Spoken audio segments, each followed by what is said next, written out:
பலம் எப்படி, நம்ம பலம் எப்படி, பலரையும் கூப்பிட்டு யார் யார் வந்தாங்க, யார் யார் இந்த பக்கத்துல நிக்காங்க, ஃபைனல் இது எப்படி, தேர்தல் வர்றதுக்கு முன்னாடி கருத்து கணிப்பு எல்லாம் வரும். ஆனா ஓட்டு எண்ணி முடிச்ச பிறகுதானே உண்மை முடிவு என்னன்னு தெரியும். அதனால இப்ப சண்டை தொடங்குறதுக்கு முன்னாடி உண்மை நிலவரம் என்னன்னு ஒண்ணு பாத்துருவோம் அப்படின்னு அர்ஜுனன். சண்டை தொடங்குறதுக்கு முன்னாடி யுதிஷ்டிரர் அறிவிச்சாரா,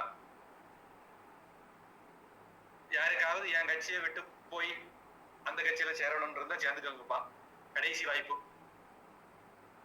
அந்த பக்கத்துல இருந்து யாராவது என் பக்கம் வரணும்னு விரும்பினாலும் வாங்கப்பா, கடைசி வாய்ப்பு. இனி சண்டை தொடங்கின பிறகு கட்சி மாறக்கூடாது. ஆட்சி நடந்துட்டு இருக்கும் போதே கட்சி மாறுவதெல்லாம் கலிகாலத்துல, ஜனநாயகத்துல. இங்க அதெல்லாம் கிடையாது. சண்டை தொடங்குறதுக்கு முன்னாடி கட்சி மாறிக்கிறீங்கன்னா மாறிக்கிங்க அப்படின்னு யுதிஷ்டர் சொன்னாராம். அப்ப திருதராஷ்டிரனுக்கும் ஒரு வைசிய பெண்ணுக்கும் பிறந்த யுயுத்சுன்னு ஒரு பையன் இருந்தான். அவன் கட்சி மாறி யுதிஷ்டர் பக்கம் வந்ததாக சொல்லுவாங்க.